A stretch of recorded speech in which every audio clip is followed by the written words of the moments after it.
नमस्कार, मैं शोभा पाटिल। आज हम पाठ क्रमांक 5 यह पद्य पाठ है। इसके अंतर्गत दूसरी कविता वृंद के दोहे का पहला भाग देखने वाले हैं। इस कविता के कवि वृंद हैं।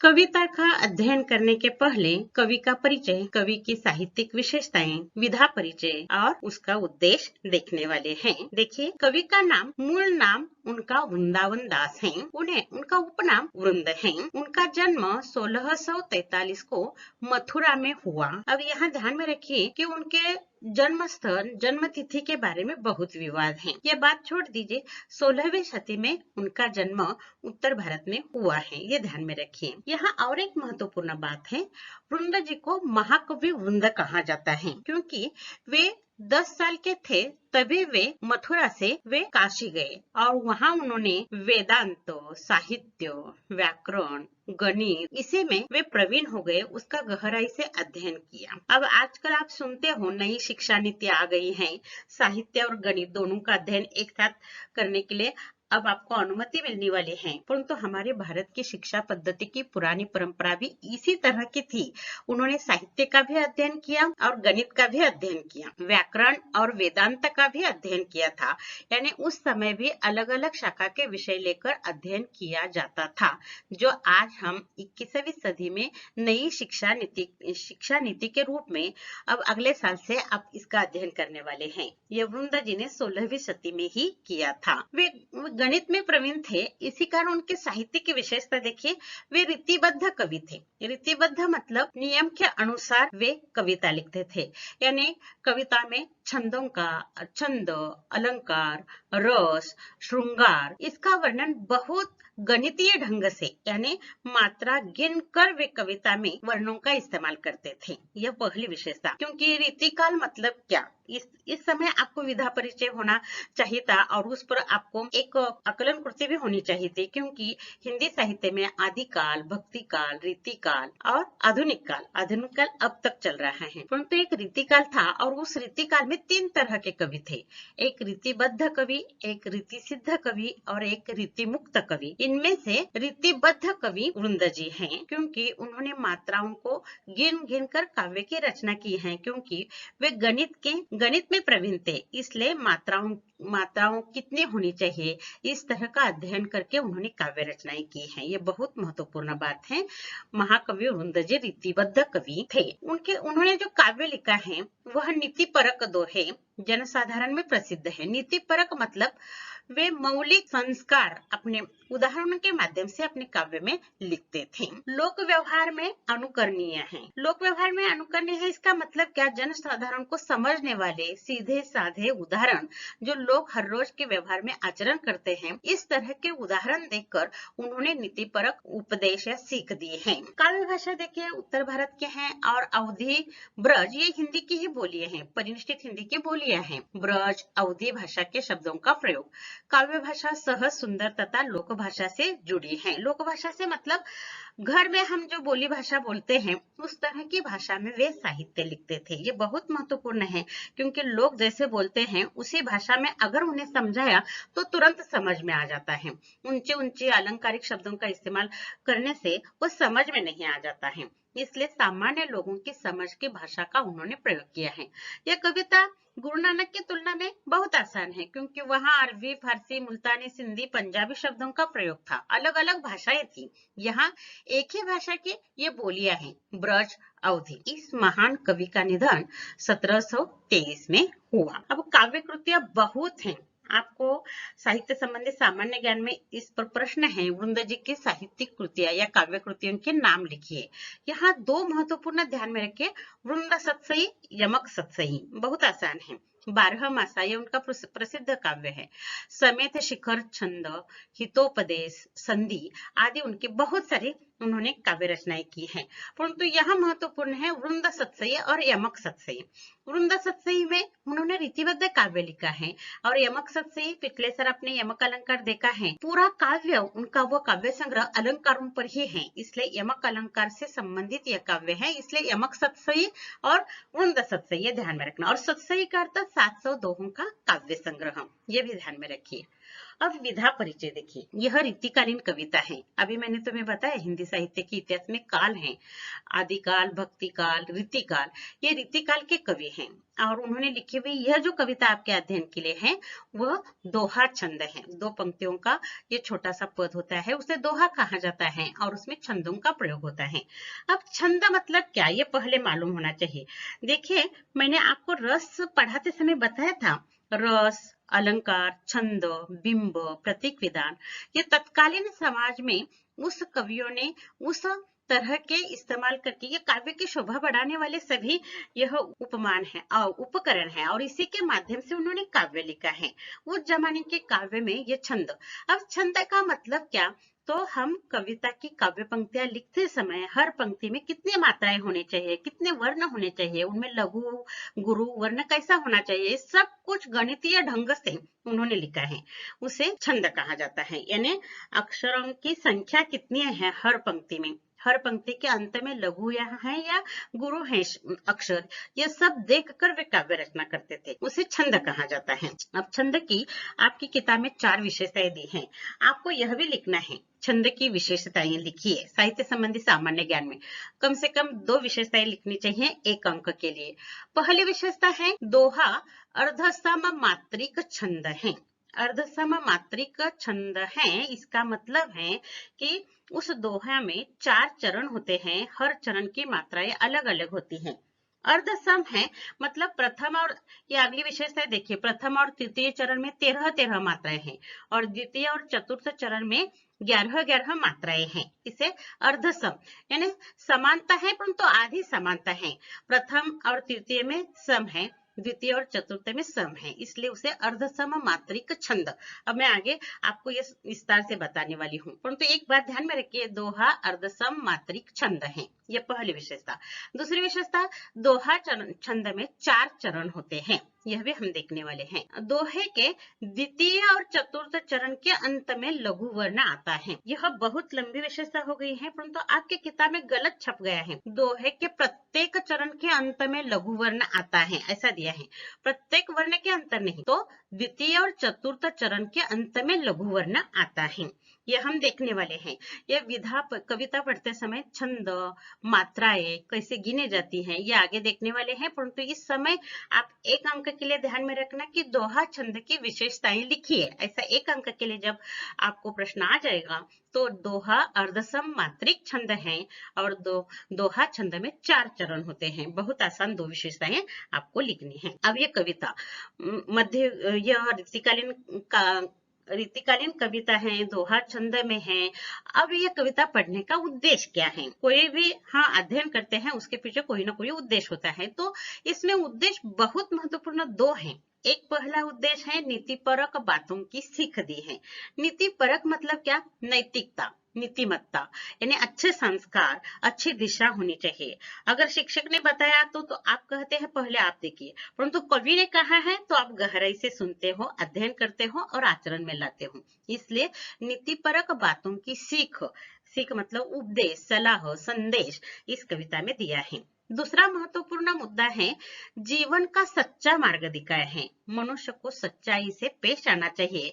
यह गड़बड़ी करके, भ्रष्टाचार करके मनुष्य ऊंचे पद पर पहुंच जाता है, परंतु सच्चाई अगर छूट गई तो उस जीवन को कोई अर्थ नहीं रहता। ये कवि ने विभिन्न उदाहरणों के माध्यम से बताया है। और अगली विशेषता जो हमने पहले उनके साहित्यिक विशेषता में देखा है, विभिन्न उदाहरणों से व्यावहारिक अनुभवों से परिचित करा है।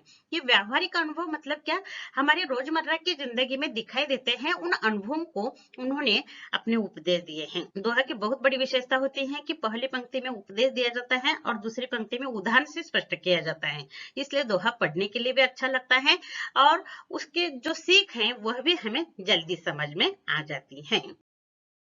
देखिए, आज इस कविता का पहला पद्यांश हम देखने वाले हैं। इसमें कुल 11 दोहे हैं, इनमें से मैंने यहाँ 6 दोहे लिए हैं, अगले भाग में हम 5 दोहे लेने वाले हैं।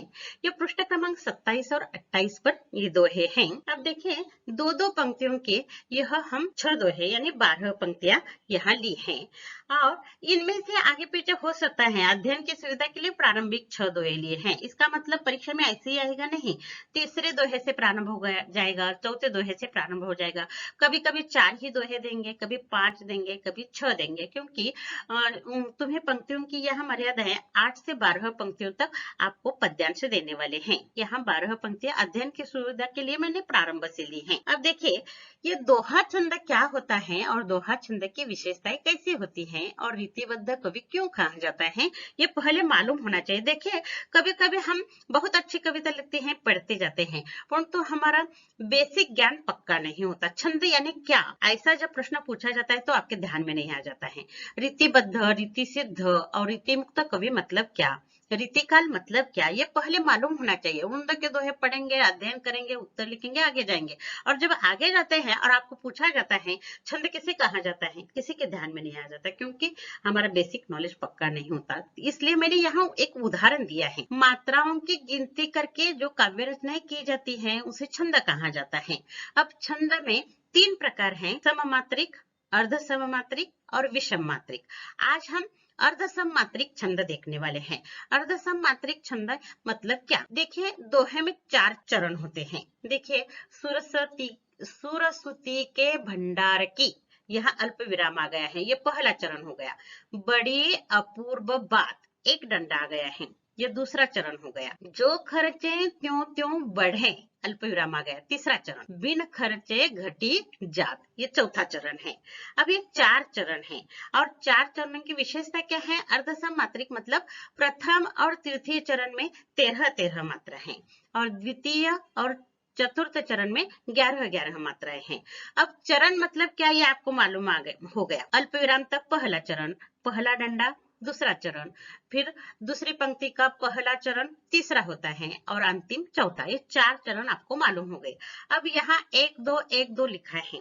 मात्राएं कैसे गिनी जाती है, देख, सुरसूती के भंडार की, यह अल्पविराम तक पहला चरण लिया है।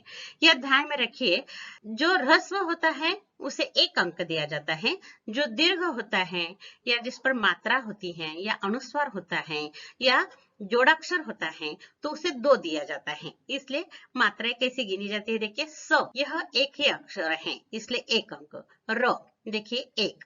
सु, यह लघु मात्रा है, ये मराठी में पहला उकार है, यानी पहला उकार, पहला वेलांटी, इसके लिए 1 ही दिया जाता है। ती, देखिए पहली वेलांटी है, 1 ही दिया है, यानी इसे लघु या छोटी मात्रा कहा जाता है। छोटी मात्रा को 1, बड़ी मात्रा को 2।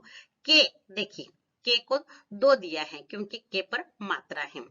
भन, यानी यहाँ अनुस्वर में आधा न है, आधा न शून्य होता है, उसकी मात्रा गिनी नहीं जाती, इसलिए अनुस्वर होता है तब भ और उस पर अनुस्वर होता है तब उसे 2 अंक दिया जाता है। डा, ड होता तो 1, डा तो उसे यह बड़ी मात्रा होगी 2। र, 1, क की बड़ी मात्रा है इसलिए 2 हो गया। और इस तरह इन अंकों के आपको समा कीजिए, आपको मालूम हो जाएगा यह 13 अंक है। उसके नीचे देखिए तृतीय चरण है, जो खर्चे त्यों त्यों बढ़े। यह अलग अलग अक्षर इसलिए लिखे हैं क्योंकि उसके अंक उसके नीचे लिखना है। जो, इनमें से ज आधा है, इसकी मात्रा 0 होती है, परंतु यह जोड़ अक्षर होने के कारण और उस पर मात्राएं होने के कारण उसे 2 अंक दिया गया है। ख के लिए 1, र के लिए 1, चौर 2 मात्रे हैं इसलिए 2। त्यों, जोड़ाक्षर है, मात्राएं हैं 2, फिर त्यों 2 आ गए। ब, 1 और ढै, इस पर मात्राएं हैं इसलिए 2। इसलिए इन अंकों की बेरीज या समा करने पर 13 अंक हो जाते हैं। इसलिए प्रथम और तृतीय चरण में 13 मात्राएं हैं। यह विशेषता है, विशेषताओं में लिखना है। द्वितीय और चतुर्थ चरण में 11 मात्राएं हैं। देखिए बड़ी अपूर्व बात, ब के लिए 1, ड को दूसरी मात्रा होने के कारण 2, अ 1, प को दूसरी मात्रा है इसलिए 2, र के लिए 1, ब के लिए 1, बा दूसरी मात्रा होने के कारण या दीर्घ होने के कारण 2 और त के लिए 1। और इस तरह इन अंकों को प्लस करने पर या उसे समाहित करने पर 11 अंक हो जाते हैं। चतुर्थ चरण देखिए, बिन खर्चे घटी जात। बी छोटी मात्रा है 1, न के लिए 1, ख के लिए 1, र के लिए 1, से मात्रा होने के कारण 2, घ के लिए एक, ट छोटी मात्रा है इसलिए एक, ज के लिए बड़ी मात्रा है इसलिए दो, और त के लिए एक। इस तरह पहले अंक कैसे देने चाहिए ये मालूम होना चाहिए। छोटी मात्रा के लिए एक, बड़ी मात्रा के लिए दो, और जो जोड़ाक्षर होते हैं, जिस पर अनुस्वार होता है, जिस पर मात्राएं होती हैं, उसके लिए दो, ये पहले मालूम होना चाहिए। और फिर प्रथम चरण, द्वितीय चरण, तृतीय चरण और चतुर्थ चरण कैसा होता है यह मालूम होना चाहिए। फिर उन अंकों को समा करने पर किस तरह 13 13 और 11 11 आते हैं। अगर ये आपको अच्छे ढंग से समझ आ गया है तो आपको छंदों की विशेषता, दोहा छंद की विशेषताएं लिखिए। उसमें प्रथम और तृतीय चरण में 13 मात्राएं होती हैं, द्वितीय और चतुर्थ चरण में 11 मात्राएं होती हैं। ये छंदों की पहली विशेषता ध्यान में रखिए। तुम्हारी किताब में प्रत्येक चरण के अंत में लघु वर्ण आता है ऐसा दिया है, गलत छप गया है।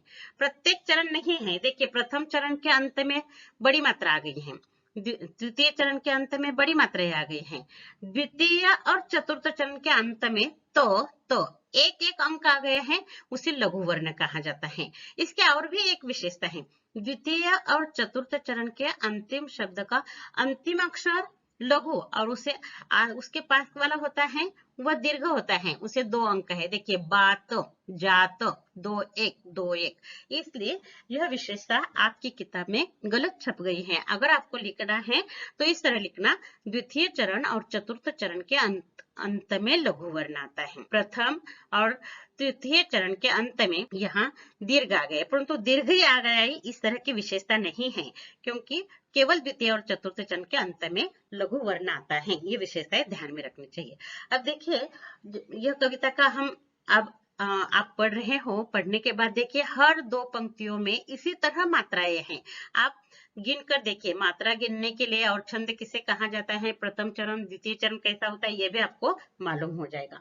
अब कविता बहुत आसान है। देखिए, सरस्वती के भंडार की बड़ी अपूर्व बात, जो खर्चे त्यों त्यों बढ़े, बिन खर्चे घटी जात। उस जमाने की, ये 16वीं शती का कवि हैं, महाकवि हैं, और कवि ने बहुत सीधे साधे उदाहरण देकर बहुत सुंदर ढंग से हमें मौलिक संदेश दिए हैं। सरस्वती मतलब सरस्वती, मतलब विद्या की देवता। भंडार की, भंडार मतलब कोश, खजाना। बड़ी अपूर्व बात, अपूर्व मतलब अपूर्व, अनूठी, आश्चर्यकारक, चकित करने वाली ऐसी बात है। कैसे? जो खर्चे त्यों त्यों बढ़े। विद्यारूपी ज्ञान या विद्यारूपी धन खर्च करने पर बढ़ जाता है। खर्चा, देखिए, हमारे अर्थशास्त्र बताता है पैसा खर्च करने पर कम हो जाता है, परंतु यहाँ विद्यारूपी ये खजाना है वो खर्च करने पर बढ़ जाता है। जैसे जैसे हम खर्च करते हैं वैसे वैसे बढ़ जाता है। बिन खर्चे घटी जात, और जो खर्च नहीं करता वह घट जाता है।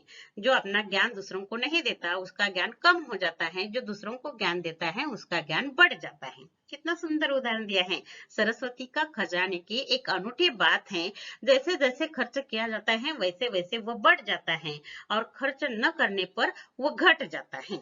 ये सब पहले दोहे में बताए हैं। देखिए, यहाँ महत्वपूर्ण, सरस्वती मतलब सरस्वती, भंडार मतलब कोश, खजाना, यह पर्यायवाची के लिए पूछा जाएगा। अपूर्व मतलब अपूर्व, अनूठा, समानार्थी के लिए पूछा जाएगा। और जो जो खर्चे त्यों त्यों बढ़े, बिन खर्चे घटी जात, इसमें अलंकार आ गया है, विरोधाभास अलंकार आ गए हैं। क्योंकि जगत की रीति के अनुसार खर्च करने पर कम होना चाहिए और खर्च न करने पर वैसा ही रहना चाहिए, परंतु यहाँ तो खर्च करने पर बढ़ जाता है और खर्च न करने पर घट जाता है। ये विरोधाभास इस पंक्ति में है, इसलिए इस काव्य पंक्ति में विरोधाभास अलंकार का प्रयोग हुआ है। यहाँ इस कविता में हम सहसंबंध लिखिए। 2 पंक्ति हैं, जो त्यों वाले जो पद आते हैं वह सहसंबंध के लिए, जोड़ने के लिए आते हैं। जो जो खर्चे त्यों त्यों बढ़े। अब आगे आपको लिखना है, बिन खर्चे घटी जात। यह विशेषता है, विरोधाभास का अलंकार का उदाहरण है, ध्यान में रखिए। आगे देखिए अगला दोहा।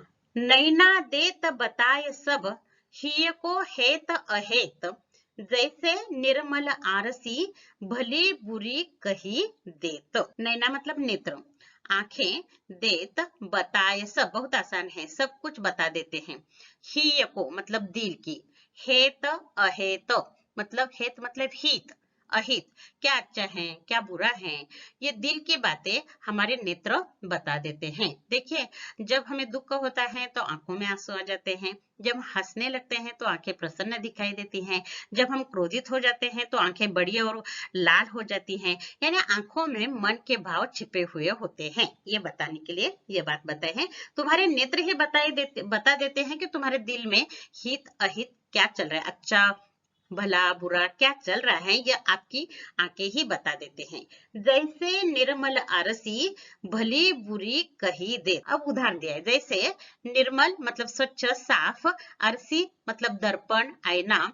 साफ आईने में अगर हमने चेहरा देखा तो हमारे चेहरे की अच्छी बुरी बातें हमें आईना बता देता है कि यहाँ ऐसा हो गया या ऐसा हो गया है। या जिस तरह आईना हमारे साथ मन की बातें बोलता है, हमारे चेहरे की भलाई बुराई अच्छाई बुराई बताता है, ठीक उसी तरह नेत्र अपने दिल की अच्छी बुरी बातें बता देते हैं। यह उदाहरण दिया है। अब देखिए, यहाँ कठिन शब्द ही मतलब दिल, हेत अहेत मतलब हित अहित, यह विलोमार्थ की जोड़ी भी है और शब्द युग्म भी है। बीच में देखिए डैश आ गए हैं, संयुक्त चिन्ह आ गए, हेत अहेत हित अहित। भली बुरी, यह भी विलोमार्थ की जोड़ी आ गई है। पद्यांश में आए विलोमार्थ की जोड़ियां ढूंढकर लिखिए, ऐसा प्रश्न पूछा जाएगा। तब हित अहित भली बुरी, ये दो बातें ध्यान में रखना। आरसी, आरसी पर्यायवाची के लिए पूछा जाएगा। आईना, दर्पण, नयन, आंखें, नेत्र, यह सब पर्यायवाची के लिए। समानार्थी पर्यायवाची कठिन शब्दों के अर्थ के लिए ये शब्द पूछे जा सकते हैं।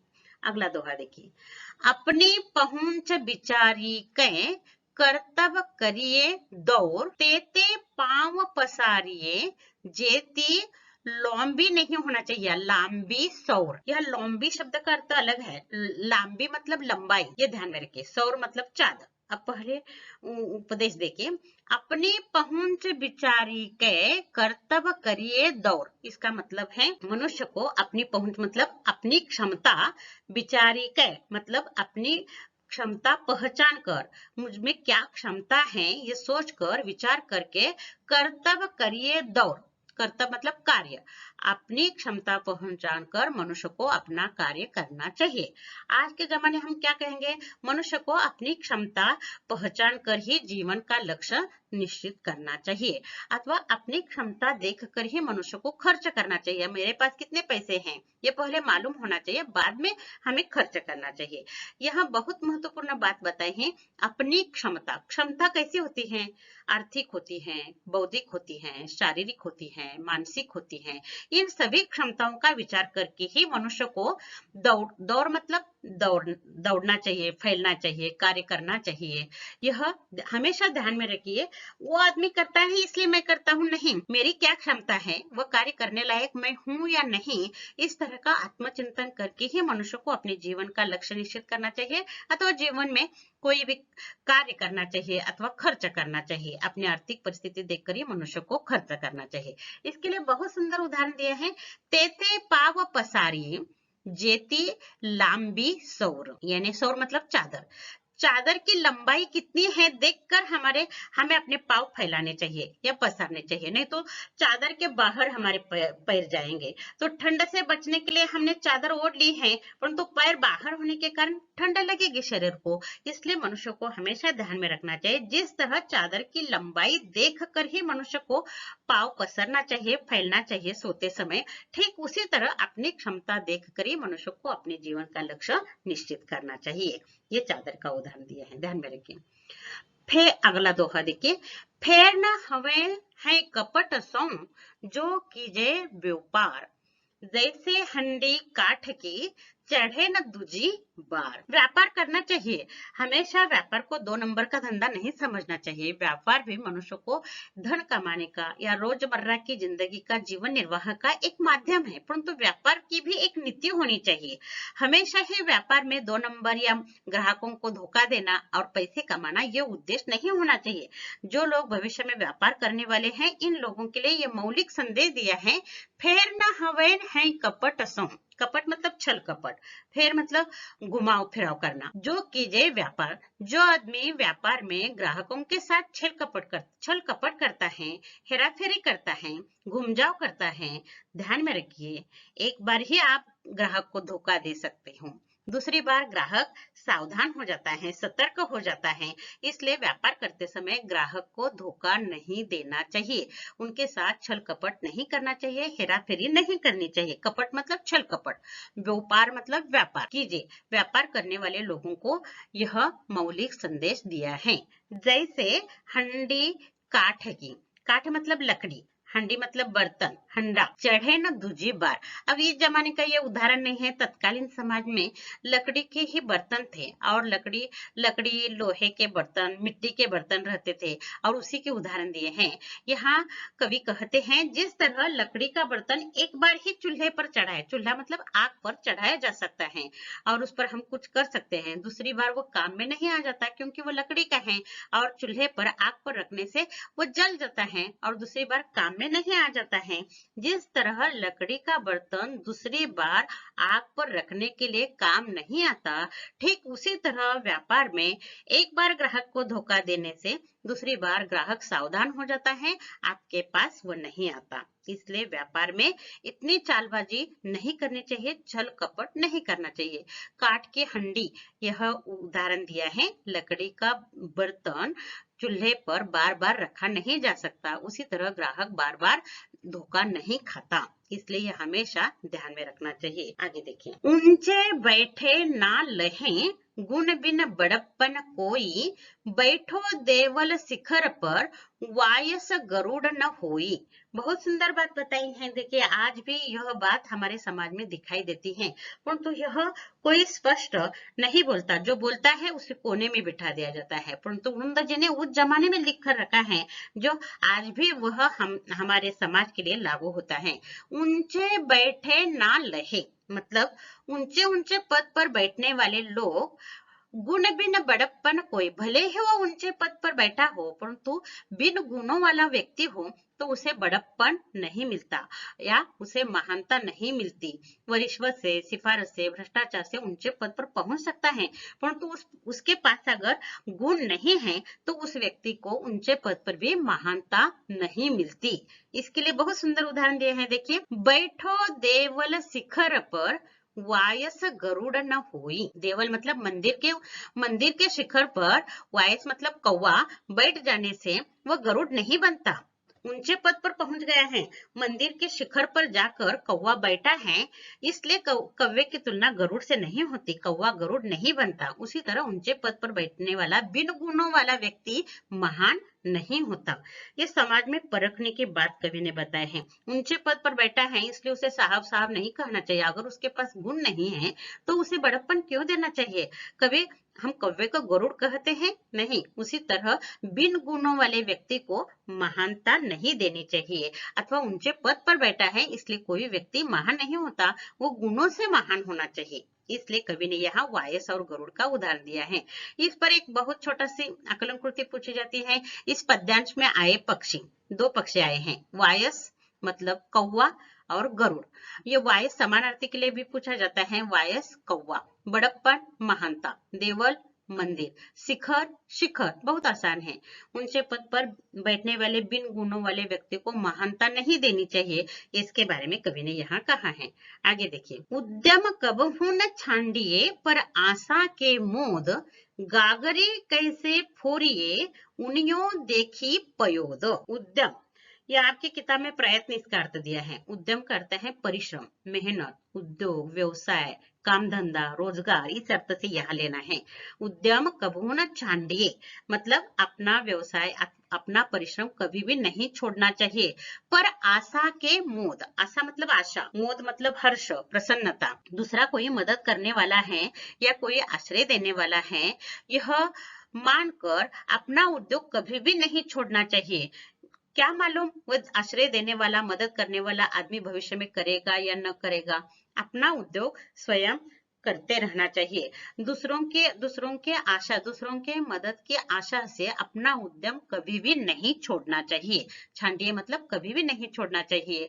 हमेशा अपना उद्यम मतलब अपना उद्योग, अपना परिश्रम, अपनी मेहनत करते रहना चाहिए। दूसरों की आशा से अपना उद्यम नहीं छोड़ना चाहिए। कैसे? उदाहरण दिया है, देखिए, गागरे कैसे फोरिए, उनयो देखी पयोद, पयोद मतलब बादल, आकाश में काले काले बादल उमड़ कर आए हैं, वे बहुत जल देने वाले हैं, इसलिए हम घर में पानी से भरा हुआ घड़ा घड़ा बाहर फेंक देते हैं, फोड़ देते हैं, नहीं फोड़ते। उसी तरह आकाश में बादल आए हैं, इसलिए हम घर का घड़ा फोड़ते नहीं हैं या घड़े का पानी बाहर नहीं फेंकते हैं। उसी तरह दूसरों की मदद मिलने वाले हैं, इस आशा पर अपना उद्योग कभी भी नहीं छोड़ना चाहिए। दूसरों पर इतना भी विश्वास नहीं करना चाहिए कि अपना उद्यम छोड़ देने से बाद में आप बेकार बैठ जाओगे। इसलिए मनुष्य को अपना उद्योग निरंतर करते रहना चाहिए और दूसरों की आशा पर नहीं रहना चाहिए।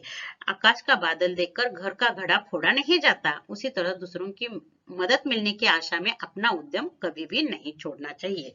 ये बहुत सुंदर ढंग से कवि ने यहाँ बताए हैं और यह बहुत आसान है, इसकी आकलन कृतियां भी बहुत आसान है। देखिए, यह कविता है विभाग 2 कृति 2 में पूछी जाती है। निम्नलिखित पद्यांश पढ़कर दी गई सूचनाओं के अनुसार कृतियां पूर्ण कीजिए। 6 अंक के लिए इसमें हम आकलन कृति, शब्द संपदा और अभिव्यक्ति ये 6 अंकों के लिए देखने वाले हैं।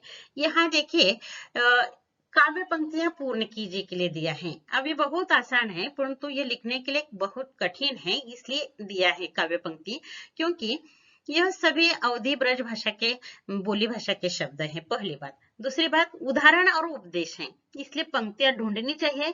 ढूंढने के बाद आधी पंक्ति ध्यान से देखकर लिखना है। इसमें मात्राएं छोटी बड़ी इसमें गलती हो गई तो आपके अंक चले जाते हैं। देखकर लिखना है, आपकी सूक्ष्म दृष्टि और कविता की पंक्ति ढूंढकर वो सही ढंग से लिखना, इसके लिए आधा आधा अंक है। देखिए, तेते पांव पसारिए जेती लांबी सौर, यह आगे की पंक्ति दूसरा चरणों से जोड़ना है। जो खर्चे त्यों त्यों बढ़े, बिन खर्चे घटी जात। यहाँ कभी कभी अगला चरण दे जाएगा और पहला चरण आपको खाली रख दी जाएगा, वो ढूंढकर लिखने के लिए। गागरी कैसे फोरिए उनयो देखी पयोद, अभी देखा हमने। नैना देत बताए सब, हिय को हेत अहेतम। बहुत आसान काव्य पंक्ति है, बहुत कम बार पूछी जाती हैं, परंतु इस कविता को पूछे जाने की संभावना इसलिए है क्योंकि यह काव्य पंक्ति उपदेश और उदाहरण इसमें आपका जमलिंग हो सकता है, इसलिए यह काव्य पंक्तियां दी जाती हैं। काव्य पंक्तियां ढूंढकर उसका अगला चरण ध्यान से सूक्ष्मता से देखकर लिखना है, मात्राएं में गलती नहीं करनी है। अगली कृति आसान है, देखिए। पद्यांश में आए पक्षी, वायस अथवा कौवा, दोनों में से कोई भी एक लिखिए। गरुड़, यह इसका उत्तर है। देखिए, उत्तर लिखिए, इसके लिए पूछा जा सकता है। यह एक बार ही आग पर चढ़ाई जा सकती है, काठ की हंडी। इसमें ग्राहक को एक बार ही धोखा दिया जा सकता है व्यापार में, दूसरी बार वो सावधान हो जाता है।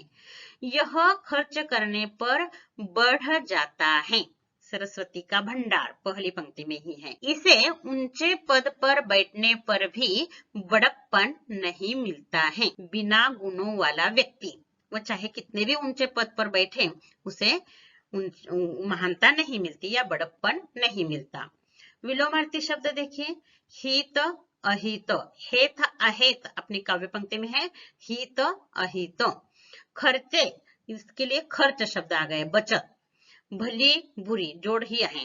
लंबाई चौड़ाई, ये ध्यान में रखें, लंबी नहीं है लांबी है, और लांबी का अर्थ लंबाई, लंबाई का विरुद्धार्थी या विलोमार्थी चौड़ाई। पर्यायवाची शब्द देखिए, पयोद बादल मेघ, नैन नेत्र आंखें, आरसी दर्पण आईना, उद्यम परिश्रम मेहनत। ये समानार्थी के लिए भी आ जाएंगे या पर्यायवाची के लिए भी पूछा जा सकता है। अभिव्यक्ति देखिए, चादर देखकर पैर फैलाना बुद्धिमानी कहलाती है। इस विषय पर अपने विचार व्यक्त कीजिए। अब पहले चादर देखकर पैर फैलाना मतलब क्या, तो अपनी क्षमता के अनुसार लक्ष्य निश्चित करना, ये ध्यान में रखना। यह हमने दोहे में देखा है, वही बात है आपके स्वाध्याय में ये अभिव्यक्ति दी है, इसलिए दी है। इस काव्य पर दोनों ही कोई भी पद्यांश आ जाए, नीतिपरक सीख के बारे में आपके क्या विचार हैं, ऐसे अभिव्यक्ति पूछे जा सकते हैं। यह केवल अपनी किताब में स्वाध्याय में आ गई है, इसलिए दी है। देखिए, चादर देखकर पैर फैलाना मतलब मनुष्य को अपनी क्षमता के अनुसार जीवन का लक्ष्य निश्चित करना चाहिए। पहले उसका चादर फैलकर देखकर पैर फैलाना का अर्थ देना। लक्ष्य हासिल करने के लिए शारीरिक, मानसिक, बौद्धिक और आर्थिक क्षमता का होना आवश्यक है। क्योंकि हमें उदाहरण से स्पष्ट किया है, देखिए जैसे डॉक्टर होने का सपना है तो केवल बौद्धिक और आर्थिक क्षमता नहीं, तो कोविड जैसे आपातकालीन परिस्थिति में 20-20 घंटों तक निरंतर कार्य करने की शारीरिक और मानसिक क्षमता का भी होना आवश्यक है।